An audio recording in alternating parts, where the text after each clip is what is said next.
Hello guys. Last session में हम लोगों ने बात करी थी कि हम लोग ऑब्जेक्ट्स को प्रॉपर्टीज कैसे देते हैं। मींस कलर देना है, लाइन टाइप देना है, लाइन विड्थ देना है। ठीक है। आज हम लोग बात करने वाले हैं लेयर्स के बारे में। लेयर्स ऑटोकैड में सबसे इंपॉर्टेंट टॉपिक्स में से एक टॉपिक है। देखिए, एक बात ध्यान रखिएगा, सिर्फ ज्योमेट्री ड्रॉ करना ही ऑटोकैड आना नहीं होता कि आपको लाइन सर्कल्स वगैरह बनाने आते हैं। आप अपना ज्योमेट्रिकल अपने शेप्स बना सकते हो। आप अपने प्लान आपको प्लान बनाना आ गया, इसमें आपको सपोज कलर वलर देना देना आ गया, तो जस्ट ये ऑटोकैड नहीं होता है पूरा कंप्लीटली। देखिए, सपोज सोचिए, सिंपल काम करने के लिए ठीक है, आप इतना काम कर सकते हो। बट फॉर एग्जाम्पल कंडीशन ये है कि आप एक ऐसे इंडस्ट्री में काम कर रहे हो जहां पर आपके बिल्डिंग प्लान्स बनते हैं सपोज, या मैकेनिकल बहुत कॉम्प्लेक्स शेप्स के कंपोनेंट्स के व्यूज क्रिएशन का काम होता है। ठीक है। तो मैं आपको एग्जांपल लेके चलता हूँ कि मैंने प्लान खोला हुआ है अभी। सोचिए, हम ये चाह रहे हैं कि हमको एक प्लान बनाना है। इस प्लान में हमारे पास ये वॉल्स, विंडोज, डोर्स और सनशेड्स, स्टेयर्स भी हैं, पोर्च भी है। हम ये चाह रहे हैं हमको अंदर फर्नीचर लेआउट भी दिखाना है। हम ये चाह रहे हैं कि यहाँ पर अंदर हमको प्लम्बिंग के लिए लाइंस भी बनानी है। हम ये चाह रहे हैं कि हमको इसमें इलेक्ट्रिसिटी की लाइन भी दिखानी है। तो ये सारा का सारा काम एक शीट पे, एक सिंगल प्लान पे आप कैसे कर पाओगे? ठीक है। अब सोचिए, जब हम लोग ऑटोकैड में काम नहीं करते थे तब ये काम कैसे होता था। हम लोग क्या करते थे उस समय, जितना भी आपका मेन काम है, अपने मेन काम का मतलब जैसे आपकी वॉल्स हो गई, विंडोज हो गए, ओपनिंग्स हो गई, नहीं ये सारा काम आपने अपनी मेन शीट पे कर दिया, व्हाइट शीट जो हमारी आती थी। ठीक है, बड़ा चार्ट पेपर टाइप। इसके बाद हम क्या करते थे, अगर सपोज किसी को अगर इसके बाद फर्नीचर लेआउट बनाना है, तो ऐसा थोड़ी होता था कि वो दोबारा से एक नई शीट पे नया प्लान बनाएगा और फिर उस पे वो काम, फिर वापस उसमें फर्नीचर बनाएगा। नहीं, ऐसा नहीं होता था। वहां पर हम क्या करते थे, आपकी मेन शीट के ऊपर हम क्या करते थे, एक ट्रांसपेरेंट शीट रखते थे। नीचे से आपको सारी की सारी वॉल्स, विंडोज, ओपनिंग सब नजर आ रही होंगी, और हम हर एक रूम में जो भी फर्नीचर लेआउट बनाना है वो बना देंगे। आपने फर्नीचर लेआउट बना दिया, आपने उस ट्रांसपेरेंट शीट को बाहर निकाल दिया। नाउ अब इसमें इसी में ही आपको प्लम्बिंग का प्लान दिखाना है, तो अगेन हम लोगों ने एक नई ट्रांसपेरेंट शीट रखी है, सेम प्लान व्हाइट वाली शीट है उसके ऊपर। तो नीचे की आपको वॉल्स वगैरह सब नजर आ रही होंगी। सेम आपने प्लम्बिंग के लिए आपने जितने भी आपको लाइंस वगैरह, वाइस वगैरह बनानी है, पाइप्स बनाने हैं, सब बना दिया आपने। फिर उस शीट को बाहर निकाल दिया। नेक्स्ट सिमिलर ऐसे आपको इलेक्ट्रिसिटी लेआउट दिखाना है, तो आपने वायरिंग का डायग्राम कर दिया सेम ट्रांसपेरेंट शीट पे। तो ऐसे ही आप मल्टीपल ट्रांसपेरेंट शीट रखते रहेंगे अपनी मेन शीट के ऊपर और काम करते रहेंगे। जब आपको कंप्लीट सब कुछ देखना है, किसी को खाली सिर्फ अगर प्लम्बिंग का प्लान देखना है, तो व्हाइट शीट के ऊपर खाली हम सिर्फ एक शीट रखेंगे, ट्रांसपेरेंट वाली शीट, और वो आपका एक्चुअल प्लान होगा इलेक्ट्रिकल वाला। सिमिलर ऐसे ही प्लम्बिंग का अलग होता है, ऐसे फर्नीचर का अलग होता है। बट यही काम हम लोग ऑटोकैड में कैसे करेंगे? देखिए, इस काम को ऑटोकैड में करने के लिए हमारे पास लेयर्स का ऑप्शन होता है। ठीक है। सेम ये तो मैंने बात करी थी सिविल या इंटीरियर या आर्किटेक्चर केसेस की। अगर मैं बात करूं मैकेनिकल केसेस की, मैकेनिकल केस में सपोज हम लोग ऑटोकैड में आपने मल्टीपल व्यूज बनाए, और हो सकता है कि आपको कोई एक असेंबल्ड व्यू दिखाना है। तो असेंबल्ड व्यू में क्या होगा, बहुत सारे ऑब्जेक्ट्स एक दूसरे के ऊपर ओवरलैप हो जाएंगे। अब अगर आपके ऑब्जेक्ट्स ओवरलैप हो जाएंगे तो अब उसका प्रिंट कैसे देंगे? तो इस काम को करने के लिए भी हम लोग लेयर्स यूज करते हैं। ठीक है। तो अगर जो ये वीडियोस मैं शेयर करता हूँ, अगर कुछ ऐसे स्टूडेंट्स भी हैं जो मैकेनिकल बैकग्राउंड से हैं, तो ऐसा नहीं है कि मैं हमेशा ये प्लान के बारे में बात करने वाला हूँ। इसके बाद लेयर के बाद अब 2-3 वीडियोस में हम लोग सिर्फ डिस्कशन करेंगे मैकेनिकल जो ड्राइंग्स होती हैं, उनमें हम लोग काम कैसे करेंगे, ऐसे लेयरिंग लेयर्स करना है या बाकी चीजें करनी है। फिर हमारे कॉमन टॉपिक चलेंगे दोबारा से। ठीक है। बट ऐसा नहीं कि जो लेयर है ये सिर्फ सिविल में यूज होता है या मैकेनिकल यूज नहीं होता, ये जिस जो ऑटोकैड में काम कर रहा है उसको यूज करना पड़ेगा। ठीक है। तो देखिए, लेयर्स क्या होती हैं, लेयर्स कैटेगरीज होती है। कैटेगरीज मींस, जैसे वॉल आपके पूरे प्लान में एक अलग कैटेगरी है, विंडोज अलग कैटेगरी है, सनशेड्स अलग कैटेगरी है, स्टेयर्स अलग कैटेगरी हो गई है, पोर्च आपका अलग कैटेगरी हो गया है। तो आप जितना कैटेगराइज अपने इस प्लान को कर सकते हो, उतने अकॉर्डिंग उतना आपको फ्यूचर में काम करना इस फाइल में इजी होगा। ठीक है। देखिए, सपोज मैं ये चाह रहा हूँ कि मेरे को वॉल की अलग कैटेगरी बनानी है, वॉल की एक अलग लेयर बनानी है, मतलब एक अलग लेयर में काम करना है। तो देखिए, अभी तक आपने अगर गौर किया हो, जो आप ऑब्जेक्ट्स बनाते थे अपने, सपोज अपने रेक्टेंगल ड्रॉ किया है, ये जो रेक्टेंगल है ना, ये जो आपको पीछे एक शीट दिख रही है, पीछे जो आपको ब्लैक जो ये शीट है, ये क्या है? ये हमारा एक इन्फिनिट वर्क स्पेस है। हम यहाँ पर कुछ बनाते हैं तो हमको दिखता है। सोचिए, अगर हम हवा में अगर कोई पेन खोल के कुछ चलाएंगे, क्या आपको नजर आएगा? नहीं आने वाला है। क्यों? क्योंकि हमको अगर कोई चीज बनानी है, कहीं पर कोई चीज लिखनी है, तो हमको एक बेस चाहिए होगा। तो सिमिलर यहाँ पर बाय डिफॉल्ट क्या होता है, जब आप ऑटोकैड में न्यू फाइल खोलते हैं ना, तो एक लेयर, एक शीट पहले से लग के आती है, और उस लेयर और उस शीट का नाम जीरो होता है। अगर आप ऊपर ध्यान दें लेयर में, देखिए जीरो लिखा हुआ है। ये लेयर मैंने नहीं बनाई है, ये आप जब कभी कोई फाइल खोलेंगे, ये लेयर आपने नहीं, बाय डिफॉल्ट सॉफ्टवेयर इस लेयर को लेके आता है। क्यों? क्योंकि बिना लेयर के हम लोग ऑटोकैड में काम कर ही नहीं सकते हैं, बिना पेपर के हम कहीं कुछ ड्रॉ कर ही नहीं सकते हैं, हवा में हम कोई कहीं भी कुछ भी ड्रॉ नहीं कर सकते हैं। तो बाय डिफॉल्ट एक लेयर पहले से बनी होती है। अगर आप किसी भी ऑब्जेक्ट को बनाकर अभी इसको सेलेक्ट करके अगर हम इसकी प्रॉपर्टीज में जाएं, तो यहाँ पर अगर आप ऊपर ध्यान दें, कलर के जस्ट नीचे लेयर का ऑप्शन है, यानी कि ये जो सर्कल हमने बनाया है ये 0 लेयर में बना हुआ है, जो बाय डिफॉल्ट लेयर है। ठीक है, लेकिन अब हम लोग क्या करने वाले हैं, हम लोग 0 लेयर में कभी कोई काम करेंगे ही नहीं, ये डिफॉल्ट लेयर है। क्यों? क्योंकि हमारे ऑब्जेक्ट्स मल्टीपल कैटेगरी के अलग अलग ऑब्जेक्ट्स हैं, सारा का सारा काम सेम हम एक लेयर में या एक शीट में नहीं कर सकते। तो हम क्या करेंगे, अपनी कैटेगरी के अकॉर्डिंगली हम लोग लेयर्स बनाएंगे। ठीक है, अब वो लेयर कैसे बनेगी, लेयर्स बनाने के लिए सबसे पहले ऊपर आप देखें, अगर फॉर्मेट में आपको लेयर का ऑप्शन नजर आ रहा होगा, जैसे आप इस पर क्लिक करेंगे आपके सामने एक बॉक्स खुल जाएगा लेयर प्रॉपर्टीज मैनेजर के नाम से। अदरवाइज ऊपर यहाँ पर जो आपका लेयर का जो आपका ग्रुप बना हुआ है, बगल में भी यहाँ पर आपको लेयर प्रॉपर्टीज दिखा रहा होगा, जैसे आप क्लिक करेंगे लेयर प्रॉपर्टीज के ऊपर सेम बॉक्स खुल जाएगा। तो देखिए जो 0 लेयर है ये मैंने नहीं बनाई है, सॉफ्टवेयर ने खुद बनाई है, आप इस लेयर को कभी डिलीट भी नहीं कर सकते हैं। सिमिलर ये डेफ पॉइंट की जो लेयर है ये भी मैंने नहीं बनाई है, ये भी सॉफ्टवेयर खुद बनाता है। बाद में बात करेंगे कि डेफ पॉइंट की लेयर क्या होती है। ठीक है, देखिए अब हमें नई लेयर में काम करना है, तो नई लेयर बनाने के लिए ऊपर देखिए हमारे पास ही कुछ 4 आइकन आपको नजर आ रहे होंगे। इनमें से तो पहला वाला आइकन है, या ऑल्ट एन आप प्रेस कर सकते हैं फॉर न्यू लेयर। आप जैसे इस पे क्लिक करेंगे देखिए आपकी लेयर बन गई है, लेयर 1 के नाम से आ रहा है। अब आपको इसको लेयर 1 लेयर 2 नाम से नहीं छोड़ना है, आप अपनी कैटेगरी का नाम यहाँ पर लिखेंगे। जैसे कि मैं सपोज लिखना चाह रहा हूँ कि इस वाले लेयर में मैं वॉल डालने वाला हूँ, वॉल बनाने वाला हूँ। ठीक है, तो मैंने वॉल नाम से इसको बना दिया। अब देखिए जो हमने लास्ट प्रॉपर्टीज पढ़ी थी, colour, line type, line weight, transparency, सारी प्रॉपर्टीज को लेयर में देने का ऑप्शन होता है। तो कभी भी आप आज के बाद ऑब्जेक्ट डायरेक्ट ऑब्जेक्ट के ऊपर प्रॉपर्टीज असाइन नहीं करवाएंगे। हाँ, अगर सेम कैटेगरी में अगर कुछ प्रॉपर्टीज डिफरेंट हैं तो फिर हम लोग वही काम करेंगे जो हमने लास्ट टाइम किया था, अभी करके देखेंगे इसको। तो सपोज मैं चाह रहा हूँ कि जो मेरी वॉल है उस वॉल का जो कलर है, हमेशा मैंने जहां पर व्हाइट लिखा है वॉल के आगे, मैंने जस्ट मैंने क्लिक किया तो सेम कलर प्रॉपर्टीज खुल जाएंगी आपकी। कलर सेलेक्ट करने का सॉफ्टवेयर बोल रहा है, आप सेलेक्ट करके इसको आप ओके कर लीजिएगा। मींस अब अगर मैं किसी भी एंटिटी को इस वॉल के लेयर में अगर शिफ्ट करता हूं तो उस ऑब्जेक्ट का कलर ऑटोमेटिकली रेड हो जाएगा। ठीक है, देख के देखते हैं, इसे मैं क्लोज कर लेता हूं। तो अगर आप इसको ड्रॉप डाउन खोल के देखेंगे तो देखिए आपको वॉल अप नजर आ रहा होगा। अब सपोज मैं चाह रहा हूं कि मुझे इस वॉल को इस लेयर में शिफ्ट करना है, तो वॉल आपने सेलेक्ट किया, यहां से मैंने इस वॉल को शिफ्ट कर दिया इस लेयर में। नाउ सेलेक्ट करना है, सिंपल, कुछ नहीं, ऊपर लेयर जहां पे 0 लिखा है क्लिक करेंगे और वॉल पे क्लिक कर देंगे। Now escape. ठीक है, अगर आप इस वॉल को इस लाइन को सेलेक्ट करेंगे, देखिए सेलेक्ट करते हैं, सॉफ्टवेयर क्या बता रहा है कि कौन सी प्रॉपर्टी कौन सी लेयर में है, वॉल की लेयर में। इसकी कलर प्रॉपर्टी कैसी है, अब बहुत से लोग सोचेंगे रेड, एक्चुअली इसकी कलर प्रॉपर्टी रेड नहीं है, इसकी कलर प्रॉपर्टी बाय लेयर है। अब बाय लेयर क्या चीज है, देखिए फॉर एग्जांपल ये हमने एक ऑब्जेक्ट बनाया, इस ऑब्जेक्ट को मैंने शिफ्ट कर दिया है वॉल की लेयर में। ठीक है, और इस ऑब्जेक्ट को सेलेक्ट कर कर बाय फोर्स मैं कलर प्रॉपर्टी सॉफ्टवेयर में इसको रेड दे रहा हूं। देखिए ये दोनों ऑब्जेक्ट सेम लेयर में है, अगर मैं इसको सेलेक्ट करूंगा दिखा रहा है ऊपर कि वॉल की लेयर में ऑब्जेक्ट है, सिमिलर ये भी वॉल की लेयर में ऑब्जेक्ट है। ठीक है, बट कलर प्रॉपर्टी इसकी बाय लेयर है। मींस ये जो ऑब्जेक्ट है इसकी कलर प्रॉपर्टी लेयर पे डिपेंडेंट है। मींस अगर मैं भी वापस जाकर लेयर की में कलर चेंज कर दूं, जाकर रेड की जगह ग्रीन कर दूं, तो इस लाइन का कलर रेड से हट के ग्रीन हो जाएगा। बट अगर मैं इस ऑब्जेक्ट को सेलेक्ट करके देखूं तो ये भी सेम वॉल के लेयर में है, बट इसकी कलर प्रॉपर्टी अभी लेयर पे डिपेंडेंट नहीं है, आपने बाय फोर्स रेड दी है। देखिए अगर मैं वापस लेयर में जाकर इसको रेड की जगह कोई और कलर दे देता हूँ, ग्रीन दे देते हैं ना, ओके ना क्लोज, तो अगर आप अब देखें आपके ये ऑब्जेक्ट्स देखिए ग्रीन हो चुके हैं, बट ये नहीं हुआ है। क्यों? क्योंकि इसकी कलर प्रॉपर्टी लेयर पे डिपेंडेंट थी, जो हम लेयर पे देंगे सॉफ्टवेयर वो लेगा कलर प्रॉपर्टी। बट ये भी उसी लेयर में है, बट इसकी कलर प्रॉपर्टी लेयर पे डिपेंडेंट नहीं है, आपने बाय फोर्स रेड दी हुई है। तो अगर आपको सेम इसको भी लेयर पे डिपेंडेंट बनाना है तो वापस से आप इसे क्या कर देंगे, बाय लेयर कर देंगे। ठीक है, तो आई थिंक अब आपको समझ में आया होगा बाय लेयर क्या चीज है। बाय लेयर मींस वो प्रॉपर्टी लेयर पे डिपेंडेंट है, चाहे ये कलर हो, चाहे वो लाइन टाइप हो, चाहे वो लाइन वेट हो। ठीक, तो ऐसे आप मैच करवा देंगे, क्योंकि लेयर भी एक प्रॉपर्टी है तो सेम वॉल को आप लेयर में मैच करवा सकते हैं।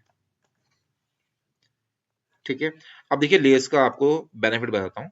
सपोज मुझे लगा कि मुझे कोई लेयर नहीं देखनी है, मेरे को वॉल की लेयर नहीं देखनी है, तो मैं वॉल की लेयर के आगे एक बल्ब बना हुआ है, आप किसी भी लेयर को कभी भी ऑन या ऑफ कर सकते हैं। मैं जिस लेयर को ऑफ कर दूंगा उस लेयर के ऑब्जेक्ट्स मेरे को दिखेंगे नहीं, विजिबल ही नहीं होंगे। तो यहाँ से अगर आपको कभी लगता है कि कोई आपके ऑब्जेक्ट्स, कोई आपकी कैटेगरी ऐसी है जिसको आपको नहीं देखना है फिलहाल, अभी हाइड करना है, तो आप लेयर के थ्रू उसको हाइड या अनहाइड भी कर सकते हैं बाय यूजिंग दिस। ठीक है, नेक्स्ट अगेन आपको लगा कि आपने जो लेयर है ये बना दी है, बट अभी भी क्या है, हमारी एक्टिव लेयर 0 चल रही है। अभी भी अगर मैं किसी ऑब्जेक्ट को बनाऊंगा तो 0 लेयर में ही बनने वाला है। अगर हम ये चाह रहे हैं कि अब हमने जो लेयर बना दी है उसी लेयर में हम कोई ऑब्जेक्ट जब बना रहे हैं तो वो शिफ्ट हो जाए ऑटोमेटिकली, हमको सेलेक्ट करके डालना ना पड़े, तो आप क्या करेंगे, आप ऑब्जेक्ट बनाने से पहले ही लेयर चूज कर लेंगे। जैसे हम कलर चेंज कर रहे थे, चलो कलर चूज कर रहे थे, अब अगर आप कुछ भी बनाओगे तो वो सर्कल की लेयर में ही बनने वाला है, या वॉल की लेयर में, सॉरी वॉल की लेयर बनने वाला है, जो मतलब जो भी लेयर आपने एक्टिव करी है उस लेयर बनने वाला है। ठीक है, सिमिलर आपको नेक्स्ट दूसरा कोई और लेयर बनानी है, अगेन नाउ क्लिक करेंगे, नाउ सेम विंडो, इसका कोई कलर चेंज करना हो इसको भी आप चेंज कर सकते हैं। हमने सपोज मैजेंटा कर दिया, नाउ ओके। तो इस अकॉर्डिंगली आप अपनी कैटेगरीज आप बनाते रहेंगे और उन ऑब्जेक्ट्स को सेम सेलेक्ट कर कर शिफ्ट कर देंगे। ठीक है guys, now match property MA enter, आप इनको मैच करवा सकते हैं ऐसे करके। ठीक है, तो जो जो प्रॉपर्टी आपको मैच करवानी है, ये कॉर्नर वाले जो आपके ये हैं इनको आप चाहो तो वॉल में डाल सकते हो, कोई प्रॉब्लम नहीं है, या विंडो में डाल दें, कोई प्रॉब्लम नहीं है, क्योंकि विंडो जब भी आप प्लान देंगे तो विंडोज के साथ ही देंगे किसी को भी। अब अगर देखिए यहाँ पर मैं अभी विंडो को ऑफ कर दूंगा, देखो विंडो हट होती है, तो ये फायदा है लेयर्स में काम करने का। सिमिलर लेयर में चलते हैं आगे, तो ऐसे आप कलर प्रॉपर्टी दे सकते हैं, लाइन टाइप दे सकते हैं, लाइन विड्थ दे सकते हैं। ठीक है, बट सपोज कभी अगर आपको ऐसा लगा कि भले ये ऑब्जेक्ट मेरा वॉल की लेयर में है बट इसकी कोई प्रॉपर्टी चेंज है, लाइन विड्थ इसका चेंज करना है, या इसकी लाइन विड्थ लाइन की जो टाइप है वो चेंज करना है, तो सेम आप क्या करेंगे, इसको सेलेक्ट करके मैनुअली यहाँ से चेंज करेंगे, अगर सिर्फ इसमें चेंज करना है तो। और अगर इस पूरी कैटेगरी में अगर सेम लाइन टाइप आपको यही चाहिए था तो फिर आप यहाँ चेंज नहीं करेंगे, फिर आप जब नई लेयर बना रहे थे, सपोज कोई नई लेयर बना रहे हैं हम लोग, सनशील्ड है, ठीक है, इसमें आपने सपोज क्या किया है, इसको कोई न्यू कलर दे दिया है, तो वो यहाँ चेंज कर देंगे क्योंकि हमें पूरे कैटेगरी में ही इसको चेंज करना है ना। अब अगर मैं सनशेड को सेलेक्ट करता हूँ तो यहाँ से आप पिक कर लेंगे इसको सनशेड के लिए, देखिए चेंज हो गया होगा। नाउ अगेन मैच प्रॉपर्टी से आप मैच कर सकते हैं जहां भी आपको मैच करवाना हो। ठीक है गाइस, तो इस अकॉर्डिंगली आप लेयर्स बनाते रहेंगे और ये प्रॉपर्टी देते रहेंगे। ठीक, ऑन ऑफ हमको समझ में आ चुका है। फ्रीज, अब देखिए फ्रीज क्या होता है। देखिए आपने अगर सपोज जैसे लेयर्स आपने बना दी, ठीक, अगर मैं सपोज सोचो वॉल की लेयर या किसी सपोज विंडो की लेयर को मैं ऑफ कर देता हूं तो विंडो गायब हो गई है, और मैं इस विंडो की लेयर, अभी हमारी एक्टिव लेयर वॉल है और मैं उसी लेयर को एक्टिव भी बना रहा हूं जिसको मैंने ऑफ किया हुआ है, तो सॉफ्टवेयर आपको वार्निंग देगा कि आप एक ऐसी लेयर को आप एक्टिव कर रहे हो, करंट कर रहे हो जो आपने ऑफ करी है, क्या फिर भी आपको उसे करंट करना है, तो आपने क्लिक कर दिया suppose turn the current layer of, तो देखिए आपकी जो ऑफ लेयर है वही एक्टिव हो चुकी है। अगर मैं अभी यहाँ पे कुछ बनाऊंगा, सपोज मैं रेक्टेंगल ड्रॉ कर रहा हूँ यहाँ पर रेक्टेंगल कमांड से, देखिए बना तो रहा हूँ बट कुछ दिख ही नहीं रहा है, मैं लाइन ड्रॉ कर रहा हूँ, बट अगर मैं इस लेयर को अब ऑन करूं तो देखिए सब कुछ बन रहा होगा। तो ये गलतियां कभी हो सकती है कि आपने सपोज कभी किसी लेयर को ऑफ किया हुआ है और गलती से किसी ने उसी लेयर में कुछ काम कर दिया, तो हो सकता है कि जब आप प्रिंट निकालो आपको ध्यान ना रहे और वो प्रिंट में भी आ जाए। तो कभी अगर सपोज आपको ऐसा लगता है कि आपने जिस लेयर में काम आपका कंप्लीट हो चुका है, अब आपको सपोज विंडो की लेयर में कभी कुछ काम नहीं करना है, तो आप ऐसी लेयर को, और देखना भी नहीं है, तो हम ऐसी लेयर को ऑफ नहीं करते, हम ऐसी लेयर को फ्रीज कर देते हैं। जिस लेयर को आप फ्रीज कर दोगे, ध्यान रहे करंट लेयर कभी फ्रीज नहीं हो सकती है, ठीक है, तो जिस लेयर को आप फ्रीज कर दोगे, देखिए फ्रीज हो गई है, तो वो लेयर सेम टर्न ऑफ की तरह हाइड हो जाएंगे, ऑब्जेक्ट्स को दिखेंगे नहीं, बट अब ये लेयर कभी गलती से भी करंट नहीं हो सकती है, सॉफ्टवेयर करंट होने ही नहीं देगा इसको। ऑफ लेयर को सॉफ्टवेयर करंट मतलब कर सकता है बट फ्रीज लेयर को भी करंट नहीं कर सकता, तो आपकी गलती होने की जो संभावना है वो कम हो जाती है। ठीक है, तो ये डिफरेंस है आपका सिर्फ फ्रीज और ऑन ऑफ में, दोनों में ऑब्जेक्ट हमारे हाइड हो जाएंगे, बट एक फ्रीज में वो लेयर में कभी कुछ काम नहीं हो सकता है, बट ऑफ लेयर में, टर्न ऑफ लेयर में आप काम कर सकते हो। ठीक है गाइस। नाउ नेक्स्ट इसी में एक ऑप्शन और आता है लॉक का। अब लॉक क्या होता है, आप कभी भी किसी भी समय किसी भी लेयर को लॉक कर सकते हो। लॉक मीन्स जैसे मुझे लगा कि एक्चुअली में जैसे ये वॉल या विंडो है, इस विंडो की लेयर को मैंने सपोज लॉक कर दिया, देखिए हल्की सी डिम हो गई है, लॉक कर रहा हूं मैं, देखिए लॉक लग रहा है। अब देखिए क्या है, जिस लेयर को आपने लॉक कर दिया है उस लेयर में कुछ काम नहीं हो सकता, यानी कि उसमें काम मीन्स उसमें कोई मॉडिफिकेशन नहीं हो सकता है। अगर मैं सपोज कॉपी मूव कमांड लेकर इस विंडो को सेलेक्ट करने की कोशिश करूं, नहीं ले, देखिए मना कर रहा है सॉफ्टवेयर, बोल रहा है ये लॉक लेयर में है। और अगर मैं सिलेक्शन के बाद भी अगर मूव कमांड लूं, करेगा नहीं मूव, इसको मना कर रहा है। तो यानी कि लॉग लेयर में आप कोई चेंजेस नहीं कर सकते हैं। हाँ, लॉग लेयर में काम हो सकता है, अगर मैं लॉग लेयर को करंट कर दूं, अभी आपकी लॉग लेयर कौन सी है, विंडो को करंट करके अगर मैं कुछ बनाऊं, बनेगा जरूर, बट अभी बन चुका है ना, अब इसमें कोई चेंजेस नहीं होने वाला, यहां तक कि ये ऑब्जेक्ट डिलीट भी नहीं होने वाला है। ठीक है, तो अगर आपको सपोज कभी लगता है कि आपका जो ऑब्जेक्ट आपने बना दिया, अब इसमें कोई चेंजेस नहीं होने, मॉडिफिकेशन नहीं होने, तो आप उस ऑब्जेक्ट को डायरेक्टली लॉक कर सकते हो, ताकि गलती से भी कभी कोई इसको मूव ना कर दे, स्ट्रेच ना कर दे, तो ये प्रॉब्लम नहीं होगी। ठीक है, दूसरी बात, अगर कोई लेयर कोई ऑब्जेक्ट मैच आपने लॉक कर रखा है और उसको मैच करना है, देखिए अगर मैं मैच प्रॉपर्टी लेकर इस ऑब्जेक्ट की प्रॉपर्टी इससे मैच कराता हूँ, देखिए लॉक लेयर की प्रॉपर्टी मैच करवा रहा हूं मैं अनलॉक लेयर ऑब्जेक्ट में, तो मैच हो रहा है। लेकिन अगर मैं मैच प्रॉपर्टी लेकर अनलॉक ऑब्जेक्ट की प्रॉपर्टी लॉग लेयर में के ऑब्जेक्ट में अप्लाई कर दूंगा, तो नहीं होने वाला, क्योंकि हमने बात करी है लॉग लेयर में कोई भी चेंजेस नहीं हो सकते। ठीक है, तो आपको ऑन ऑफ समझ में आ गया होगा, फ्रीज समझ में आ गया होगा, लॉक समझ में आ गया होगा। अब एक ऑप्शन यहाँ पर और दिखा रहा है प्लॉट। प्लॉट मींस देखिए अगर आप ध्यान दें, देखिए वॉल के जो प्लॉटिंग है, देखिए इसके रेड का सिंबल नजर आ रहा है, ठीक, मैंने क्लिक किया, अब हट गया है। ठीक, तो ये क्या है, अगर सपोज आप ये चाह रहे हैं कि आपने सपोज कोई ऑब्जेक्ट ने बना दिया, सारे दो बना दिए, बाद में मुझे लगा कि मैंने सबको लेयर में कैटेगराइज कर दिया, मुझे लगा कि सनशील्ड मुझे प्रिंट में नहीं देना है किसी को, तो आप एक काम कर सकते हैं, आप सीधा आप जाएं और सनशील्ड की जो लेयर है ना, इसको आप इसकी प्लॉटिंग को आप लॉक कर ऑफ कर दीजिए। मीन्स ये ऑब्जेक्ट दिखेंगे, सेलेक्ट भी होंगे, सारा काम होगा, कॉपी मूव कुछ भी कर सकते हैं, लेकिन अगर मैं प्रिंट निकालूंगा अभी इस ड्राइंग का, तो प्रिंट में अवेलेबल नहीं होगा, प्रिंट में आएगा नहीं है। ठीक है, तो हमेशा ध्यान रखना, कभी भी अगर आप ऑटोकैड की फाइल से प्रिंट निकाल रहे होंगे, तो सबसे पहले हम लोग लेयर्स में जाकर प्लॉटिंग चेक करते हैं कि क्या किसी लेयर की प्लॉटिंग ऑफ तो नहीं हो रखी है। ठीक है, तो ऑब्जेक्ट तो आपको दिख जाएंगे यहाँ पर, जब प्रिंट निकालोगे तो प्रिंट में ऑब्जेक्ट आएंगे ही नहीं, क्योंकि उसकी प्लॉटिंग ऑफ हो रखी हो। ठीक है गाइस, बाकी कलर्स वगैरह सब कुछ हम लोग देख ही चुके हैं। न्यू रिपोर्ट ये मैकेनिकल में यूज होगा, अभी नहीं, जब हम लोग लेआउट पढ़ेंगे तो हम लोग बात करेंगे बाद में इसके बारे में। अब बात आती है लेयर्स को डिलीट करने की। ठीक है, अगर आपको किसी लेयर को डिलीट करना हो, तो क्या करें, सपोज मैंने को वॉल के लेयर को डिलीट करना है, सेलेक्ट किया हमने वॉल के लेयर को, और तीसरा ऑप्शन डिलीट, लेकिन नहीं हो रही है डिलीट।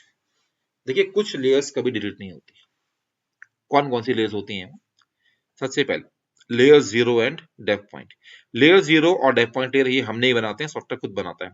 आप लोग जब प्रैक्टिस करोगे तो आपको लेयर जीरो दिखा रहा होगा, बट आपको डेप्थ पॉइंट लेयर नहीं दिखा रहा होगा। क्यों नहीं दिखा रहा होगा, देखिए डेप्थ पॉइंट की layer by default new file में नहीं आती है, ये आप डेप्थ पॉइंट लेयर कब आएंगी, सपोज सोचिए आपने आज कुछ लेयर्स बनाई, आपने फाइल को सेव किया, क्लोज सॉफ्टवेयर बंद कर दिया, कल आपने दोबारा फाइल को खोला, दोबारा कुछ लेयर्स वाइज काम किया, दोबारा कुछ ऑब्जेक्ट्स बनाए, फाइल को सेव किया, क्लोज कर दिया, तो जब 3-4 बार आप अपने फाइल में लेयर्स बनाकर फाइल को सेव करके क्लोज करोगे, तो आप देखोगे कि आपके लेयर्स प्रॉपर्टीज मैनेजर में एक लेयर अपने आप आ जाएगी डेप्थ पॉइंट के नाम से, जो मेरी सिस्टम में दिख रही है आपको।